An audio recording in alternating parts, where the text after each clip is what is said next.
Nous sommes le 29 Adar, nous allons étudier le Daf Mem Vav dans Masechet Ktubot et nous reprenons cette ligne avant la fin du Daf Mem He Amud Bet.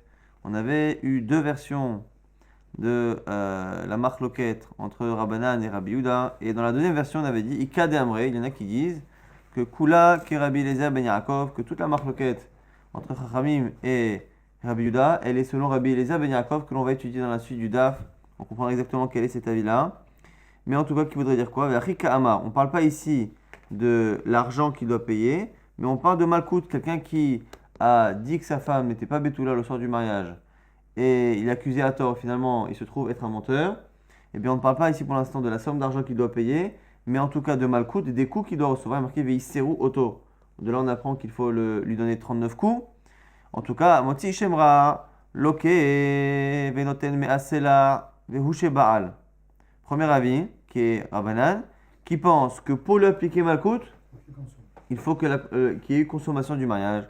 Rabbi Yehuda Omer, Lilkot, Loke, Mikol Makom, et Rabbi Yehuda pense que non, que les coups qu'il recevra, il les recevra à partir du moment où il ment, mais qu'il ait consommé le mariage ou pas. Donc Marloquet, Rabbanan, Rabbi Yehuda, est-ce que le fait d'avoir consommé le mariage est nécessaire? Vous allez voir dans la suite de la Gemara que c'est ça la pachout.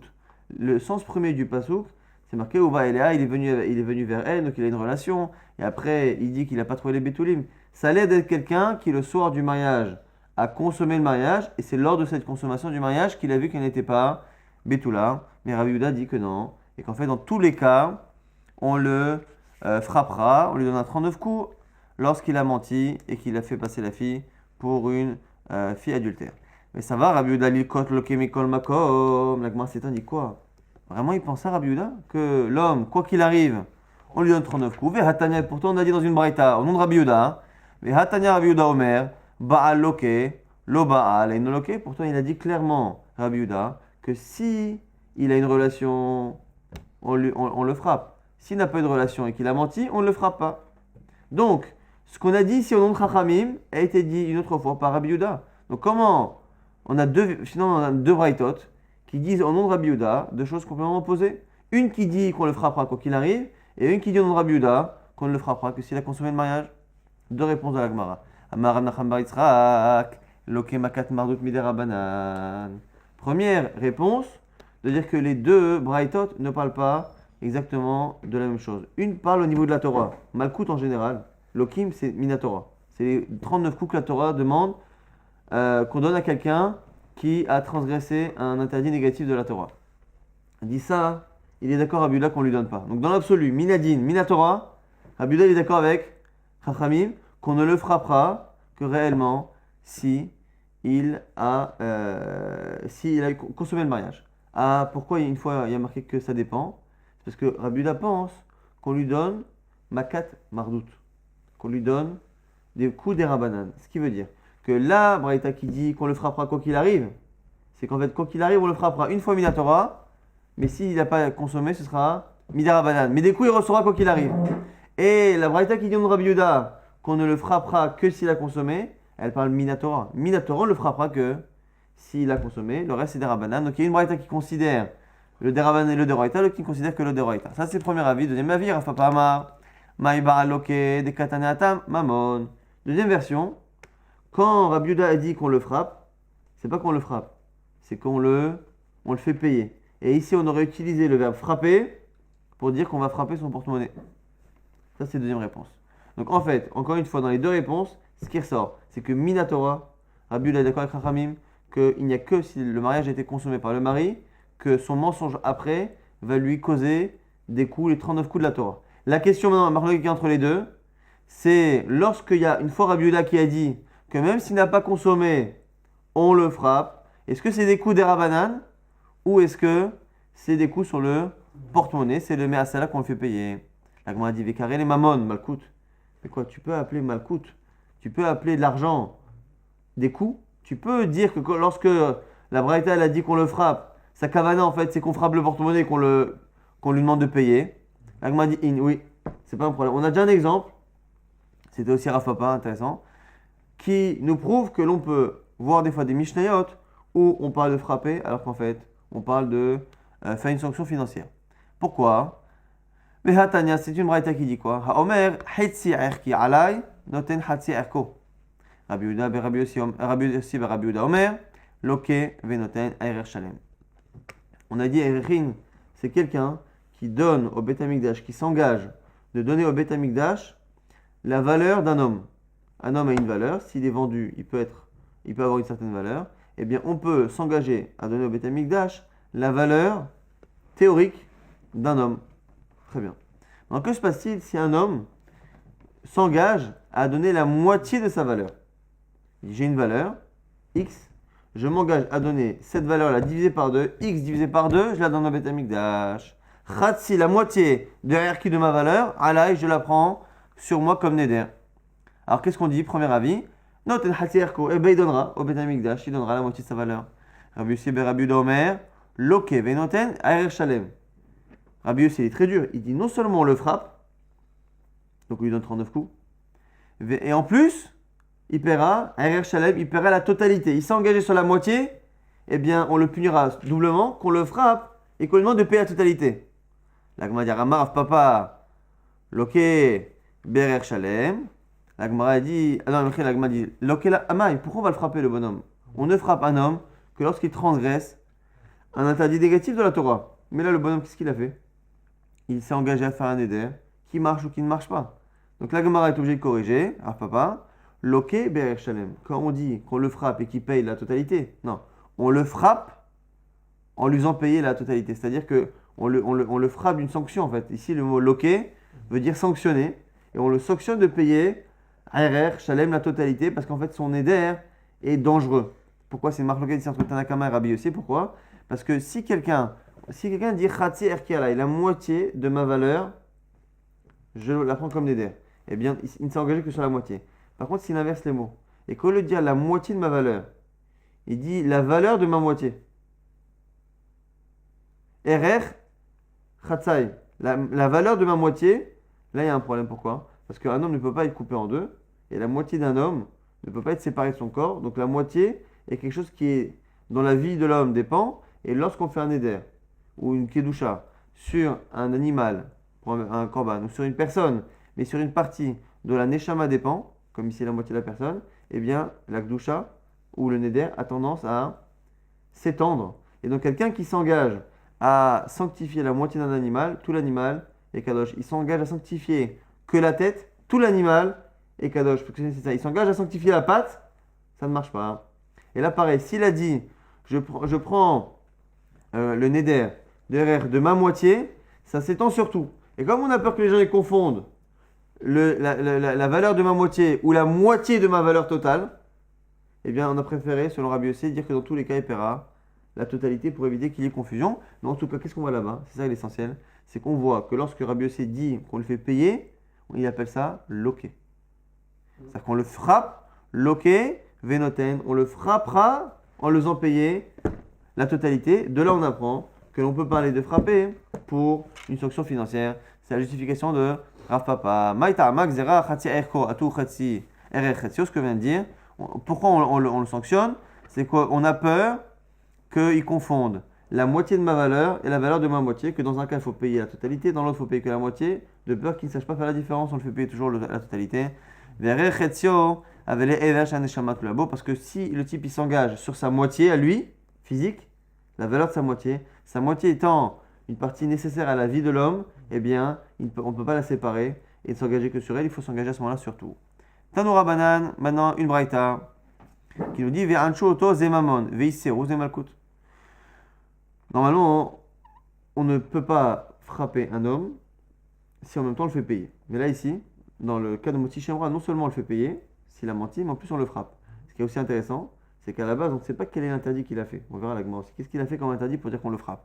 Là, ici, on apprend que malgré le fait qu'il paye, on le frappe. Malgré le fait qu'on le frappe, il paye. D'où on le sait, Ve'ancho oto, on le punira. Punir, selon Chachamim, c'est financier. Ve'iseru oto, et aussi Ve'iseru ici, ça veut dire, selon Chachamim, c'est malkout. Donc de là, on apprend Ve'ancho oto, on le punira par l'argent, Ve'iseru oto, et on le frappera. Là, on dit Bish, lama ancho zemamon, dirti Ve'ancho oto me'akesef, ve'natnu la ve'anara. Là, on dit, le fait de dire que punir, c'est de l'argent, c'est facile à comprendre. Pourquoi? Parce que la Torah l'a expliqué.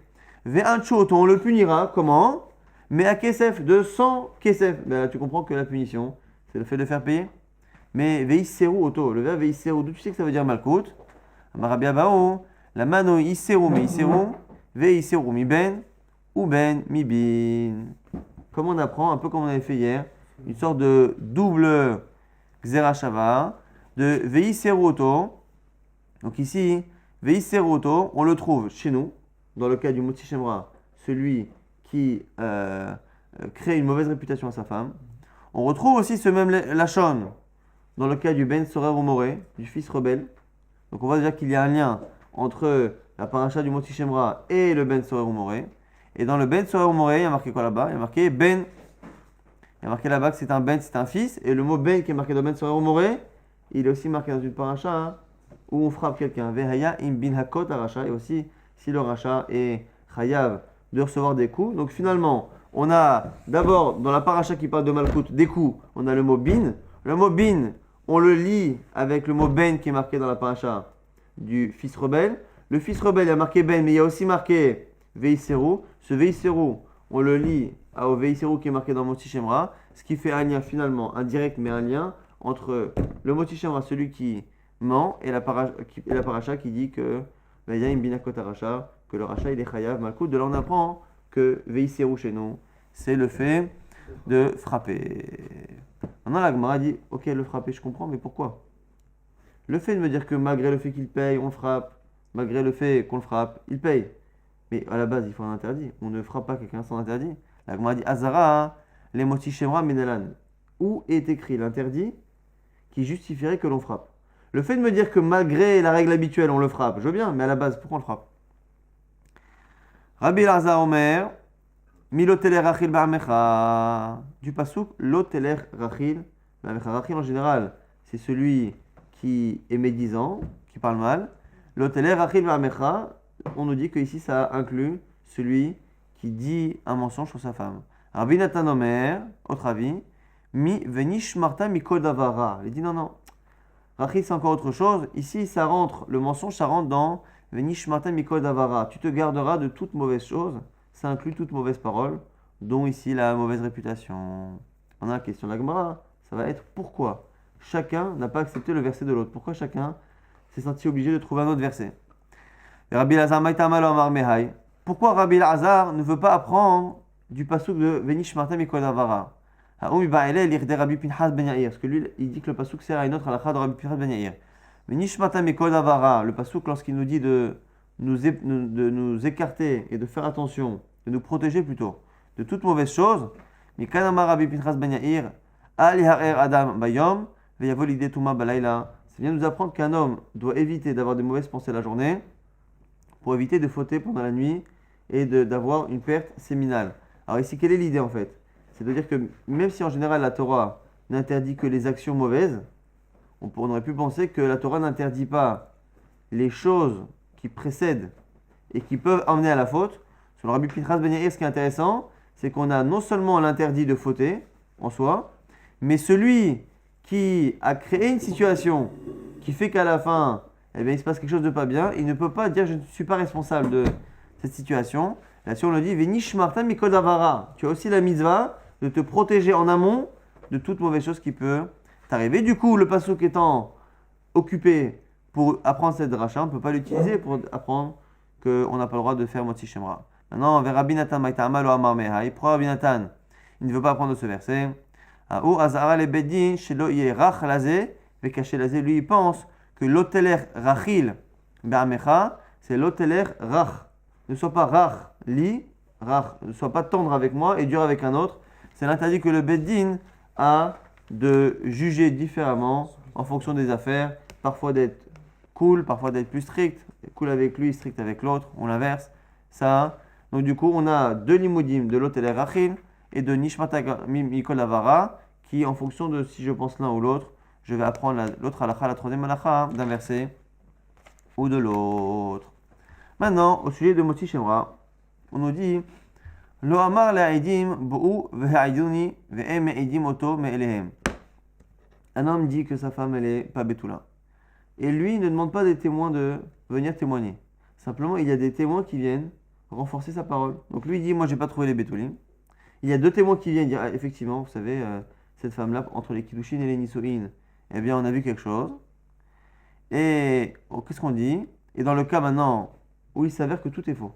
Les témoins ont menti et l'homme a menti. Hu enoloke ve'enonoten me aslaim. On ne le frappera pas, on ne lui donnera pas les coups et il ne sera pas puni de sanctions parce que les témoins ont appuyé ses dires et que c'est pas lui qui les a fait parler. Hi vezo memea magdimim le betaskila. Et elle, par contre, et ses faux témoins, eh bien, on les met à mort. La Gemara pose la même question qu'on avait dit il y a 2 jours. Hi vezo memea sakadata. Comment tu peux envoyer à la mort en même temps elle et les faux témoins qui l'accusent? Alors, par définition, si les faux témoins sont faux, c'est qu'elle est pas coupable. Et si elle est coupable, c'est que les témoins ne sont pas faux.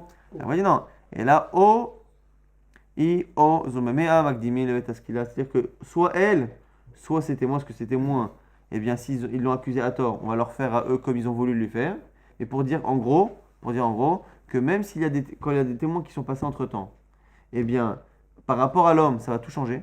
L'homme, s'il a menti, il ne paiera pas. Mais à savoir qu'il n'est pas seul à avoir menti, il y a des témoins qui ont menti. Et c'est des témoins qui n'ont pas été engagés par lui.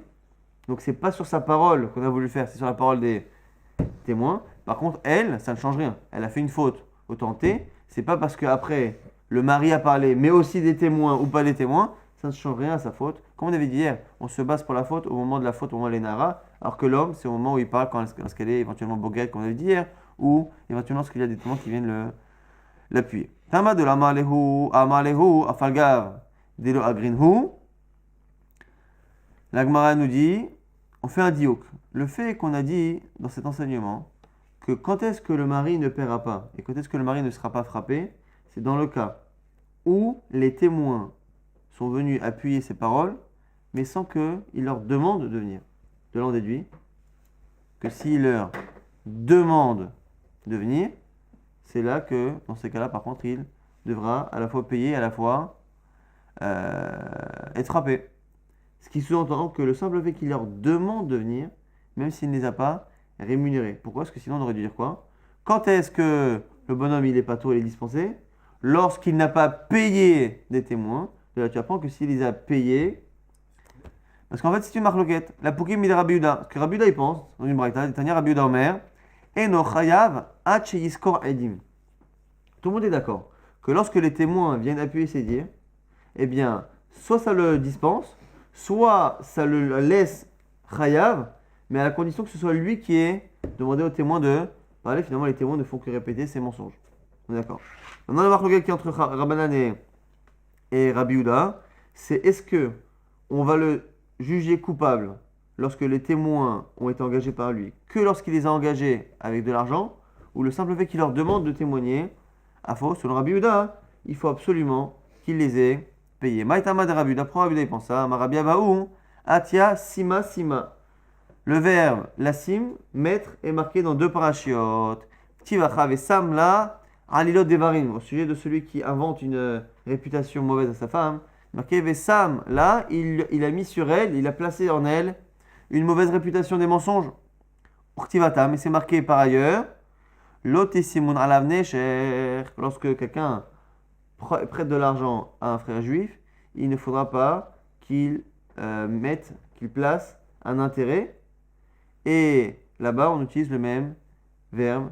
On parle de sima. Malealan mamon, afkan mamon. De la même manière que là-bas, l'intérêt, l'échec là-bas, c'est mordre quelqu'un. C'est l'intérêt d'argent. Cet argent que je lui prends, c'est considéré comme une neshira. Et donc, de la même manière là-bas, lorsqu'on te dit que tu ne placeras pas l'otissimoun alav, qu'est-ce que tu ne placeras pas? C'est de l'argent. Et ici aussi, lorsque l'on parle de Vesamla ayot devarim, il a placé sur elle une mauvaise réputation des mensonges, c'est avec de l'argent. Confirmation de cet avis-là, Marav Nachman Bar Yitzhak, Vechentane Rabbi Yosef Tzidoni, dans une braïta, Rabbi Shimon Bar Yochai, au nom de Rabbi Shimon Bar Yochai, Atia Sima Sima, le verbe Sima Sima, qui a dans les 2 parachiotes, nous permet de faire une Xera Shava et apprendre que de la même manière que dans Nécher, dans le prêt avec intérêt, là-bas c'est de l'argent, ici aussi, c'est avec de l'argent. Donc pour l'instant, on tient comme Rabbi Yehuda que l'homme ne sera coupable du Motzi Shemra avec des témoins que lorsque les témoins ont été engagés, mais non pas que sur la parole, mais aussi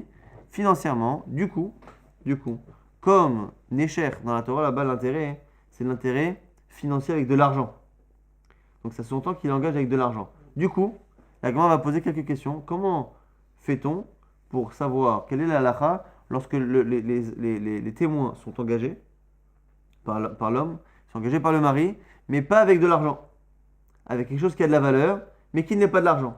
Est-ce qu'on dit que non, il faut que ce soit comme là-bas dans Nécher, l'autre ici, la Nécher, c'est de l'argent, ici, c'est pas de l'argent, ou non, quand on dit de l'argent, c'est une valeur qui permet à la personne de se faire rémunérer pour son faux témoignage. Bayer Rabbi Yirmiyah pose la question, Saran Bekarka, au lieu de les payer avec de l'argent liquide, il les paye avec des terrains immobiliers.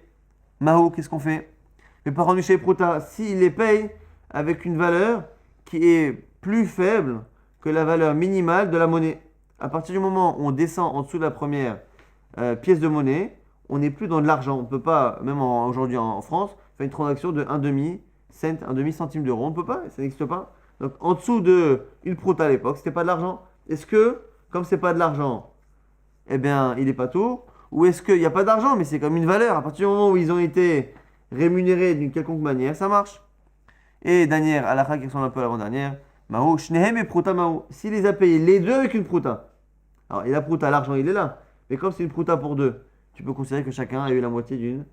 Ou moins d'une prouta en tout cas. Et donc, du coup, c'est une sheila qui n'est pas résolue par la Gemara. Bae Ravashi pose la question. Tishemra alanisouin arishonim, Mahou. Alanisouin achiv, Mahou.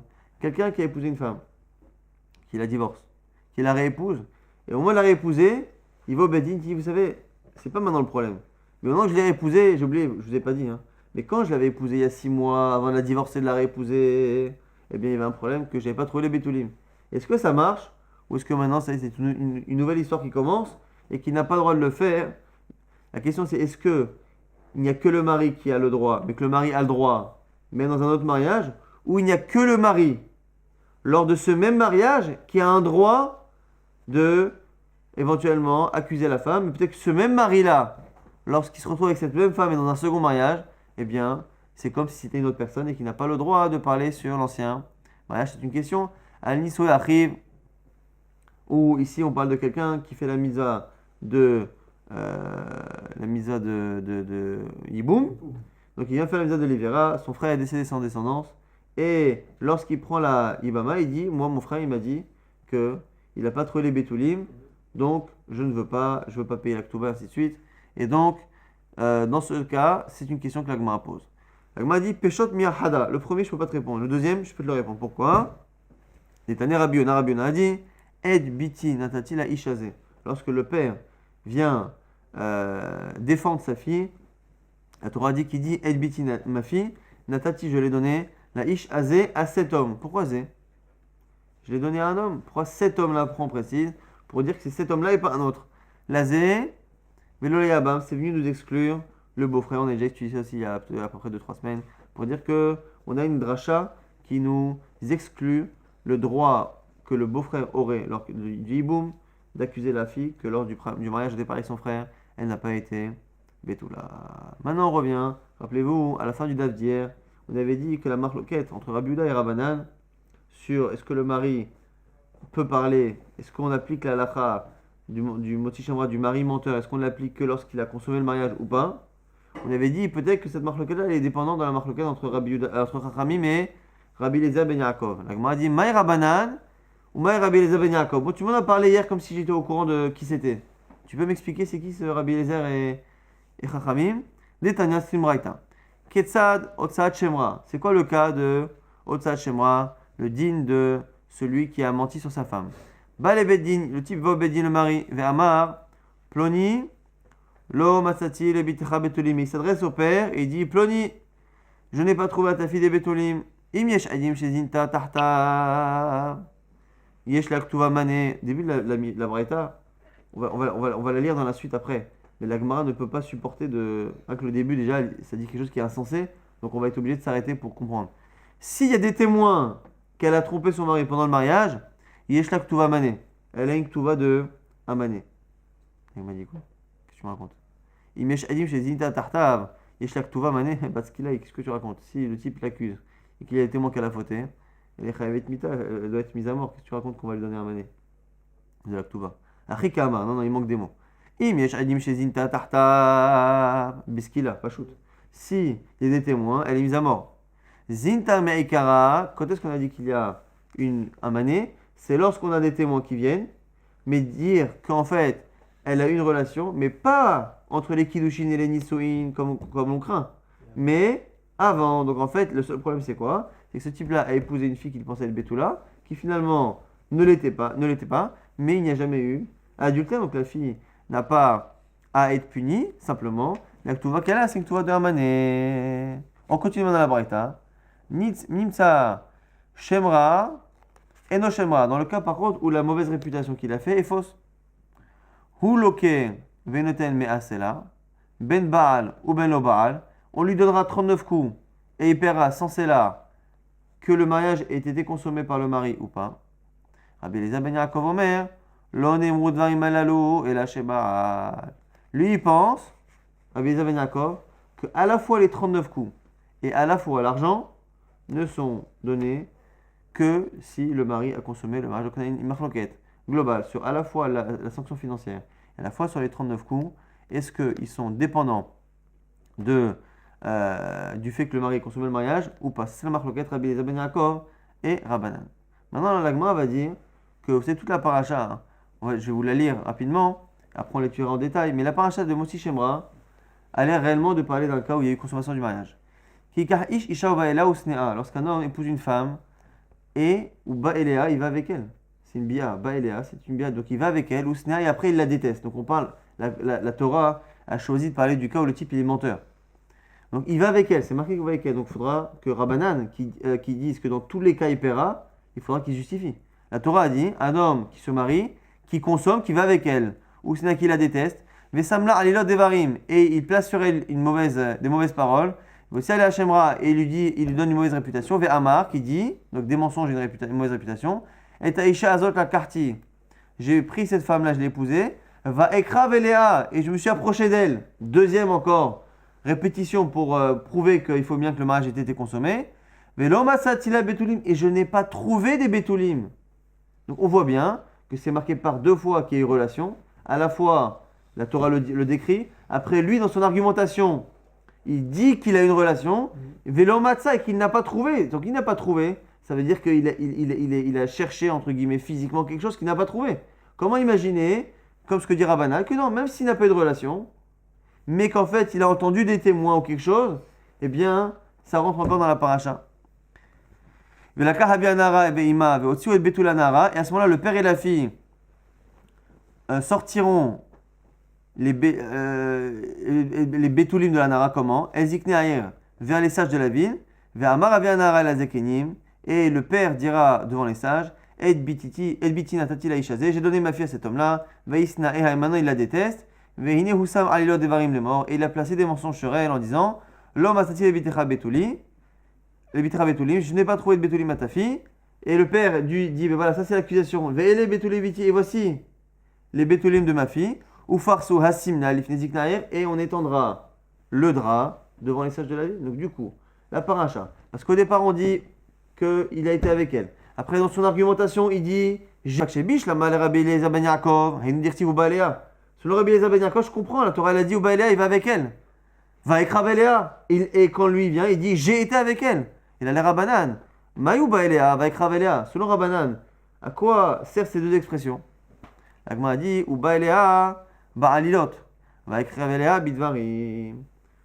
Ou Ba'eléa, il s'est approché d'elle, c'est pas pour parler de manière prude de la relation, mais il est venu avec elle, Ba'alilot, il est venu un peu de manière vicieuse pour essayer de savoir ce qu'elle a pu faire pendant cette année.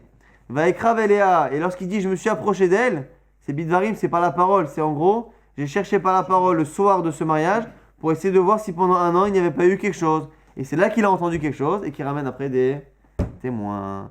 La Gemara continue de dire bon, ok, là ça va, mais la suite. Je peux comprendre selon Rabbi Eliezer que le type dit je n'ai pas trouvé de Betoulim. Ça veut dire qu'il a cherché quelque chose et qu'il n'a pas trouvé. Et là, les Rabbanan, Maïlo Masati les Bitra Betulim. Selon Rabbanan, qu'est-ce qu'on n'a pas trouvé? Il y a marqué, on n'a pas trouvé. Mais tu n'as pas trouvé quoi? Il n'y a rien à chercher. Il n'y a pas de relation. La Gemara nous dit, Lo Masati les Bitra Koshre Betulim. C'est quoi je n'ai pas trouvé? C'est je n'ai pas trouvé de témoins qui viennent prouver qu'elle est Betula ou qui viennent infirmer ceux qui l'accusent de ne pas l'être. Donc en fait, on peut parler encore une fois de trouvailles ou de manque de trouvailles, dans le sens où je n'ai pas trouvé quelque chose qui prouve qu'elle est Betula, mais on ne parle pas ici de Betulim au sens physique du terme. Bish, la mal Rabbi Eliezer ben Yaakov, va nous dire Ve'ele Betuleviti, les Rabbanan, Maï Ve'ele Betuleviti, Ve'ele Koshre Betuleviti. Une autre question qui répond de la même manière. Pareil, lorsque le père dit voici les Betulim de ma fille, c'est quoi? C'est tu as dit tu n'as pas trouvé de témoins qui prouvent qu'elle est Kshera. Tu n'as pas trouvé de témoins qui infirment ceux qui disent du mal d'elle. Eh bien moi le père et les Betuleviti, voici les témoins qui vont rendre ma fille Kshera. Donc on ne parle pas ici de Betulim mais de témoins. Bish la mal Rabbi Eliezer ben Yaakov nous dire ou farso asimla. Dernière tentative, c'est attends, à la fin il y a marqué qu'on étendra le drap. Qu'est-ce que tu fais maintenant? La Rabbana Maïou Parso Asimla. Selon Chachamim, c'est quoi ce drap? Amar Rabbi Abaou Parshu Ma chez Samla ou Parsu Kedetania. C'est comme une braïta. C'est en fait, ici, c'est le ou Parsu, normalement c'est étendre le drap. Parsu, ici on va le lire, Minachon, Pirouche. Le signe va se transformer en chine. Ou Parshu, on va expliquer. Comme on explique une paracha c'est une partie, ou par chou, on va expliquer ces situations, ou par chou, ma chez Samla. Vesamla alilot devarim, il a dit du mensonge. Votre aller à Shemra, il a sorti une mauvaise réputation. Eh bien, au par chou, on va expliquer cette situation. Je vais expliquer, moi le père, ce qui a pu faire croire au mari qu'il s'est passé quelque chose, et je vais vous expliquer pourquoi ma fille est innocente. Quel est Tanya, comme c'est marqué dans une braïta, ou par chou à Simla, mais la mère Shebaïn Adin Shelze. Au final, comment le père il arrive? Il arrive avec des témoins et le mari arrive avec des témoins. Le témoin, le mari arrive avec des témoins qu'elle a fauté et le père vient dire non, voici les Betulim Beti, voici les témoins qui attestent que ma fille est Kshera et que les autres sont des faux témoins.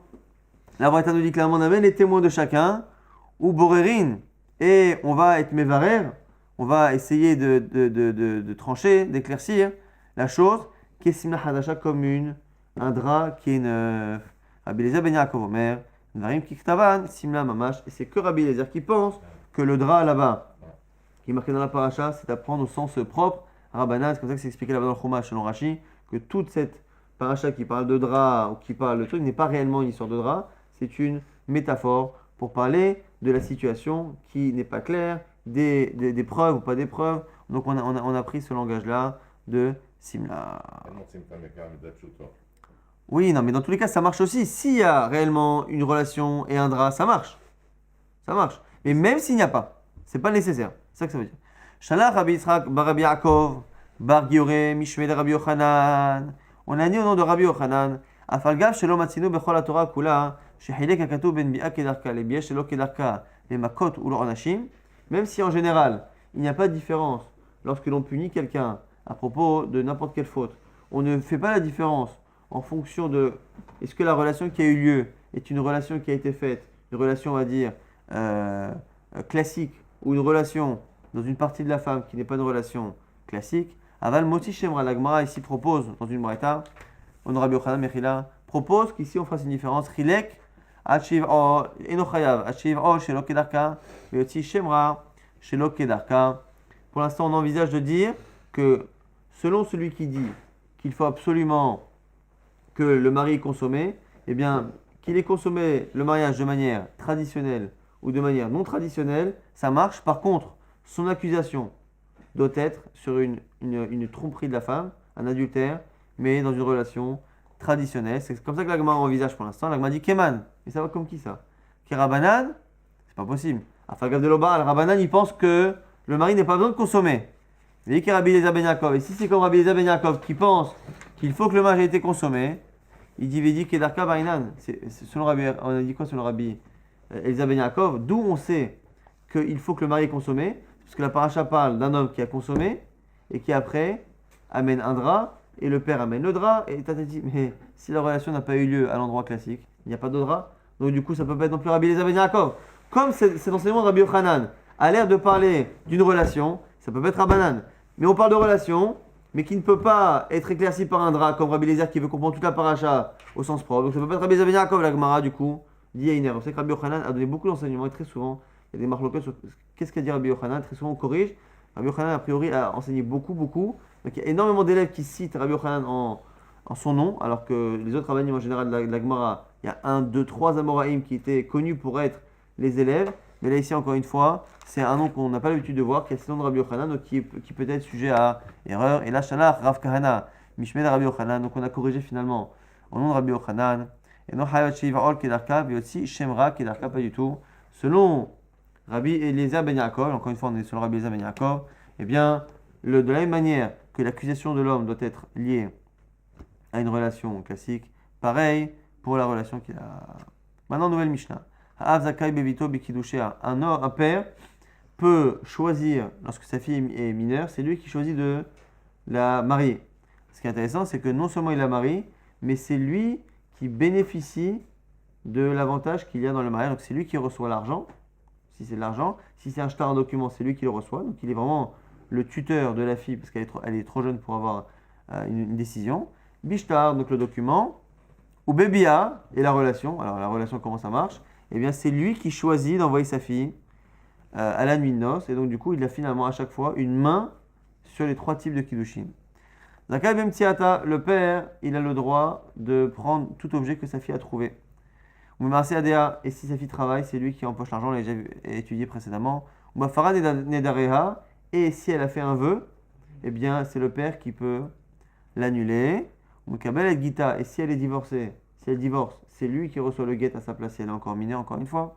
Mais par contre, les biens qui appartiennent à la fille, lorsqu'elle est mineure, eh bien, il ne pourra pas consommer l'usufruit de ces fruits-là, donc de ces biens. La fille a des biens immobiliers qui rapportent des loyers. Il ne peut pas utiliser ces loyers, contrairement à un mari qui, pendant le mariage, ne possède pas réellement le corps des biens, mais il profite par contre de l'usufruit, et c'est ce que la Mishnah va dire tout de suite. Niset, yeter alav baal, shochel perol behaya. Quel est le surplus, l'avantage qu'a un mari par rapport à un père?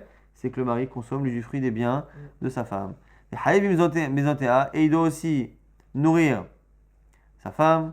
Et il doit aussi la libérer. Si un mari a sa femme qui est prisonnière et qu'on demande une rançon, le mari a l'obligation de payer la rançon. Ugurata, et il doit aussi l'enterrer de manière décente. Rabbi Yehuda Omer, Afilu ani shebe Israël, lo ifrot mishne halilim, konenet.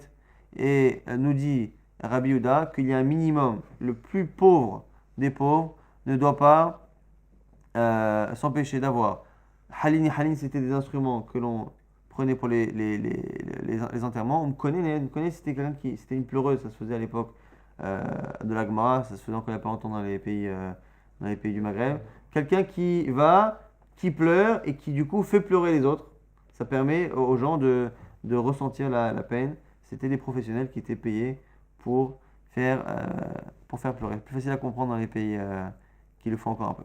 Bekesef Menalan, on revient, on dit d'où le père a un droit dans les kiddushin de la fille et c'est lui qui prend l'argent.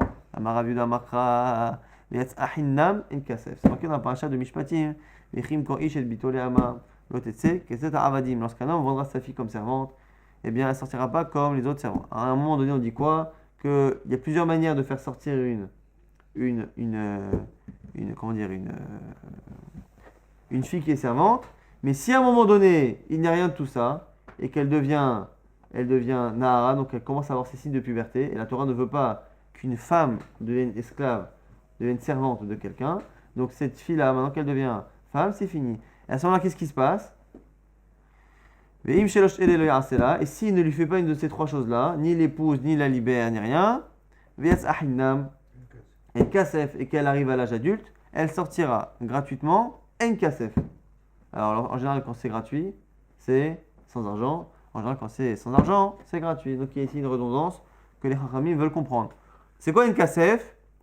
Et comme ici, on sait déjà qu'il n'y a pas d'argent, donc ça veut sûrement veut dire que il n'y a pas d'argent, il n'y a pas d'argent ici, mais il y a de l'argent ailleurs. Ça arrive souvent. C'est qu'on dit, tu sais, lui il est gentil. Tu sais, lui il est gentil. Bon, tu comprends que lui oui, mais l'autre non. Là c'est pareil. Tu sais, ici il n'y a pas d'argent. Ici c'est gratuit et il n'y a pas d'argent. Ici, marche pas qu'ailleurs, il y a de l'argent. C'est quoi? En kesef la donne et yesh kesef la donne ache umanu avia. C'est-à-dire que ici, le maître, lorsque cette fille-là, en général un maître qui a acheté une employée ou une servante, eh bien, comme il l'a payé, lorsqu'il la vend, il la libère, eh bien, il récupère au prorata, par rapport au nombre d'années qui reste, il récupère une partie de la somme qu'il a versée. Mais là, comme il a attendu qu'elle grandisse, une fois qu'elle grandit, elle sortira gratuitement. Donc ici, ce maître-là, lorsque il y a une fille qui sort de son domaine, donc la servante, lorsqu'elle sort de son domaine, elle sortira, elle lui touchera pas d'argent. Ici, il n'y a pas d'argent, mais il y a un autre maître qui, lorsque sa fille est libérée, il a de l'argent, c'est qui? C'est le père. Donc on s'écarte du sujet où on était dans un cas où on avait un maître et une servante, et on le transpose dans le cas du père et de sa fille. Quand la fille, par contre, sort du domaine de son père, oui, yesh kesef. Oui, il y aura de l'argent. Et donc c'est quoi? C'est le cas, quand est-ce que la fille part du domaine de son père? Lorsque elle se marie. La Gemara dit, ok, en kesef, yesh kesef. Le fait qu'on m'ait dit deux fois qu'ici il n'y a pas d'argent, ça n'apprend qu'ailleurs, il y a de l'argent. Mais il y a de l'argent. Mais qui me dit que l'argent, il est pour lui? Il y a de l'argent. Je sais qu'il y aura de l'argent. Lorsqu'il y aura des kiddushin, il y aura de l'argent. Mais qui me dit que c'est le père qui reçoit? Mais Malédida, peut-être que c'est elle qui doit le prendre. La Gemara dit, acheta via mekabel kiddusha, dirtive du petit natali chazé. Mais chaque la casse. La Gemara dit, non, tu peux pas dire ça. Pourquoi? Parce que le droit de choisir les kiddushin, on sait que c'est le père.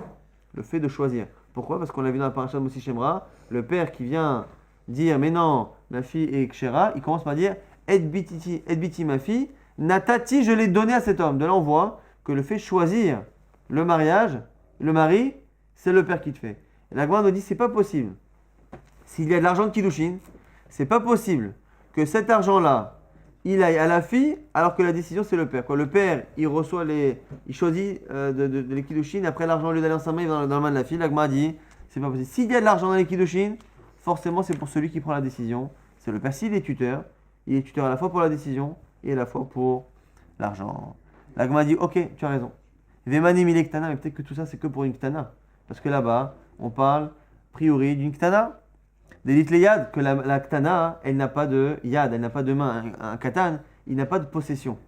Donc comme il n'a pas de possession, on dit c'est sûrement pour ça que la Torah a dit que le père peut décider. Et du coup, il prend l'argent parce que la fille, n'ayant pas de possibilité de décider, elle peut ni décider qui est son mari, ni prendre de l'argent ou le donner parce qu'elle est trop jeune. Donc elle a besoin d'un tuteur, à la fois pour ses décisions et à la fois pour prendre de l'argent. Mais peut-être que la Nara, celle qui a eu les signes de puberté, et qui est dans ses 6 mois d'adolescence avant d'être adulte à 100%, dit Léa, dit Tikdash Kaspa, et Tishkol Kaspa, peut-être que c'est elle qui pourrait se marier et recevoir son argent. Or, on sait que c'est pas vrai. On sait que le père, il peut la marier à ce moment-là, il prend l'argent. Amakra, bin Orea Beitavi, la Gemara propose. Peut-être qu'on apprend du passouk de Nedarim. Dans la pacha de Nedarim là-bas, on parle d'un père, d'une fille, la fille elle fait Nedarim, le père il a le droit, et à la fin on dit, voici comment ça se passe dans le cas de Nedarim, pour une jeune fille qui est Ben Orea lorsqu'elle est Nahara, donc l'âge que l'on cherche justement à déterminer, Betavia dans la maison de son père. Et de là on apprend quoi? Que lorsqu'elle est Nahara, elle est considérée comme la maison de son père, c'est-à-dire qu'elle appartient à son père. Encore une fois ici, on sort le verset de son sens premier. Le sujet de base c'était quoi? C'est les Nedarim. Mais comme à la fin l'expression elle est un peu en trop, on dit tu sais quoi? Il n'y a pas que dans les Nedarim. Même de manière générale, peut-être que le passouk veut dire que Ben Orea lorsqu'elle est Nahara de manière générale, elle est comme la maison de son père, elle appartient à son père. La Gemara dit non, c'est pas possible. Parce que si c'est ça, ça voudrait dire qu'on apprend de ce passouk-là que toute fille mineure ou Nahara qui gagne de l'argent, ça irait au père, on l'apprendrait de ce passouk-là de Nedarim. Min Orea, Betavia. C'est problématique. Pourquoi? Parce que Rav, il a dit qu'on apprenait ça dans un autre verset. Vela, Lehadama Ravuna Barav, Rav, il a dit Minaïn Shema Seabat Lehavia. D'où je sais que le salaire d'une fille appartient à son père. Chez Neymar, c'est marqué Vichim Kan Ish et Bitoleama. Lorsqu'un homme vendra sa fille en servante, une servante, qu'est-ce qu'il vend de sa fille? Il vend son travail. S'il vend son travail, c'est-à-dire que le travail jusqu'à présent lui appartenait, on ne peut pas vendre quelque chose qui ne nous appartient pas. S'il vend le travail de sa fille à un homme, ça veut dire que le travail de sa fille était quelque chose qui lui appartenait. Ma'amama c'est de la manière que la servante, eh bien son travail appartient à son maître. Avbat, la fille aussi qui est vendue par son père. Maaseh Alavia à la base. Le fruit de son travail appartient à son père. Donc du coup la Mali, selon toi, qui dit que bin Orea betavia, qu'une fille qui est Nahara, donc qui est encore plus âgée que la fille qui est vendue comme esclave, parce que l'esclave c'est que quand elle est petite. Nahara c'est même adolescente. Si selon toi, le pasuk bin Orea betavia nous dit que même une Nahara, même une fille qui est adolescente, eh bien elle est considérée comme appartenant à son père betavia à 100%, eh bien du coup, a fortiori, qu'une fille qui est mineure, son travail appartient à son père, parce que toi tu me dis que même une fille qui est Nahara. Et donc quoi? Donc tu es obligé de dire que ce verset-là, Binora Betavia, que lorsqu'elle est Nahara, elle appartient à son père. Et là, Haouba Faranedarim Mudirtiv, tu es obligé de dire que ce verset-là, on le laisse dans le sujet qui était le sujet de la paracha. La paracha parlait de Nedarim. Et bien à la fin, lorsqu'on dit que la Nahara, elle est comme appartenant à son père, ça n'est qu'au sujet des Nedarim. Donc m'a dit, ok, très bien, tu ne peux pas faire une dracha. Une dracha, ce serait ici le fait de dire que la fin du verset sort complètement du contexte de Nedarim et va nous apprendre qu'en général, une fille appartient à son père. Ça, la Gemara dit, c'est pas possible. Pas possible, parce que c'est en contradiction avec ce qu'a dit Rav. Rav, il dit non, on apprend ça dans un autre verset.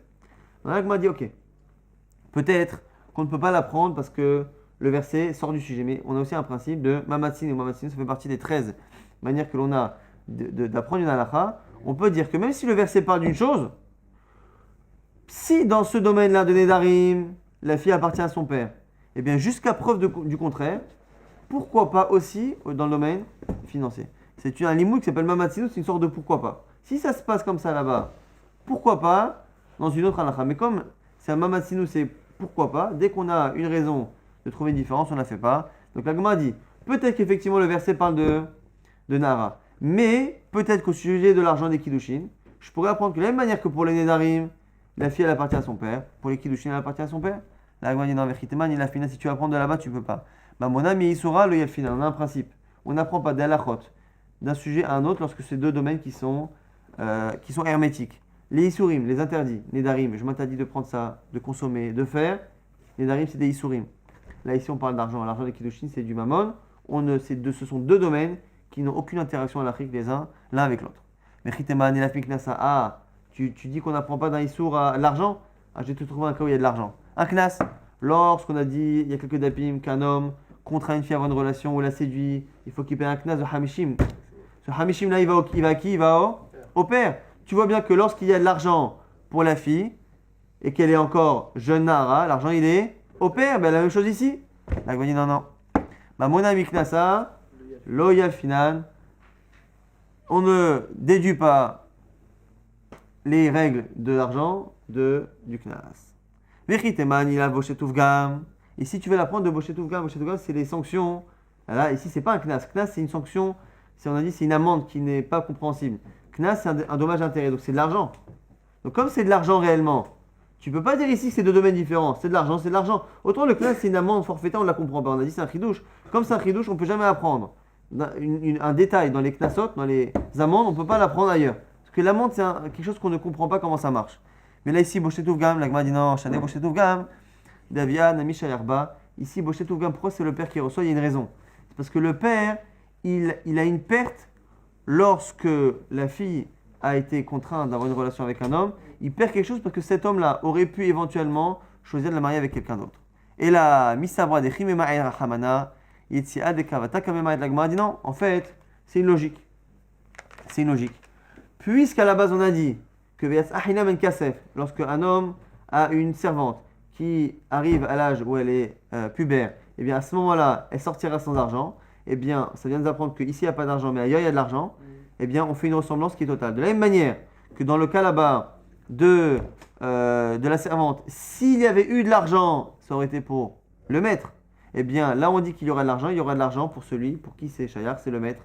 Donc, la ressemblance, elle est totale. Là-bas, c'était de l'argent éventuellement pour le maître. Là, ici aussi. Donc, l'argent, il est pour le père. L'Agmara nous dit, mais c'est pas exactement pareil. C'est pas la même Yitzia. Pour pouvoir dire que tout se ressemble, il faut que ce soit deux choses qui se ressemblent. Pourquoi? Atam gabe adon avkala mershute les gamre. Yitzia de av akti mersera meser la choupa. La Gemara dit, il y a un problème. C'est que c'est pas la même sortie. Tu peux pas dire qu'on va dire que dans les deux cas, c'est le maître et le maître. Pourquoi? Parce que dans le cas là-bas de la servante, lorsqu'elle a sa puberté, elle sort du domaine du maître à 2000%. Du jour au lendemain, ils ne se connaissent plus. Dans le cas du père, lorsque la fille se marie, qui est que les kiddushin, eh bien au niveau financier, c'est encore lui qui la nourrit et il prend encore l'argent qu'elle gagne. Ce qui veut dire que les kiddushin ne sont pas une sortie totale que la fille a au niveau financier du domaine de son père. La Gemara dit au niveau financier, c'est pas total, mais au niveau d'un sujet, ça l'est. C'est quoi? Farad denarim mihanafka la mirshute, ditnan, nara meorasa, avia obaala maferinadera. Le père, il peut, lorsqu'elle est mineure, il peut annuler ses vœux. Dès que la fille est mariée, il ne peut plus, il doit demander au mari. Et donc on voit que dans un domaine, il a perdu un reshoot qui était total, il l'a perdu. Le fait qu'il ait perdu, eh bien ça ressemble au maître qui a perdu la totalité de sa ba'alout sur la servante. Et donc de la même manière qu'il y a un rapport, on dira que l'argent qu'il aurait dû avoir éventuellement pour le maître, ici, dans le cas du père, eh bien ça revient au maître et donc au père. Et on termine shtar minalan, shtar ou bien minalan. D'où c'est maintenant que le shtar, le document, c'est le père qui reçoit et la bia, c'est le père qui la dessine. Donc on le sait à Makra. Lorsque une femme se remarie, on dit elle sera un autre homme. Et le verbe haïta, lihiyot, il fait référence au kiddushin, havaya. Il couche havayot ladade. De là, on apprend qu'il y a un point commun entre toutes les havayot, toutes les manières de faire des kiddushin. Donc, de la même manière que lorsque c'est du kesef, on a appris que c'est le père qui reçoit l'argent de Veyasakinam, Hinamin Kasef. Et bien pareil pour les autres modes de kiddushin qui sont le shtar et la bia.